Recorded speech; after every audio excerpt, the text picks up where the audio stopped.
為應該細佬有，我而家咧就喺呢個嘅廣州鐵路博物館啦。咁點解咁唔同嘅鐵路博物館咁嘅？因為我哋出咗去戶外嘅列車部分啊，前嘅餐車嚟嘅。你見到佢都係有咁樣啦。Let's go。近年先有嘅啫。呢個咧係中國入邊最大嘅呢個鐵路博物館啦。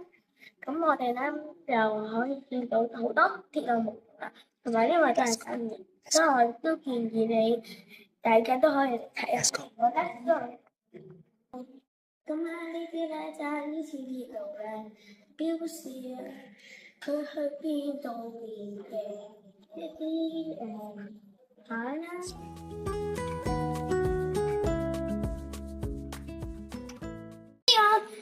西關區啦，咁呢度嘅西關區咧就係呢個保存區啦。咁咧我哋呢度見到我哋係咁樣，同埋我哋就係一啲屋咧都係一啲好比較舊嘅屋啦。咁所以呢個係舊區啦，係西關區舊區啦。咁我哋一齊 let's go。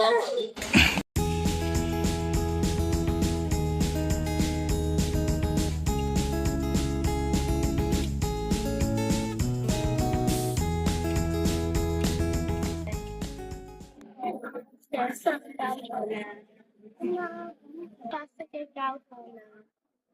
我哋而家咧就差唔多過咗復活節，所以咧但係佢仍然都有足嘅修復。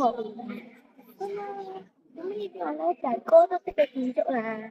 咁啊見到咁樣啦，因為佢係大響90個東南亞最大嘅哥德式建築啊。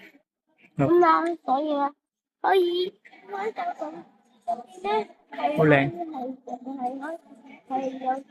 多色嘅玻璃牆啊，同埋可能交通嘅燈啊，咁可能會見到可能啦咁啦，我都推薦你去。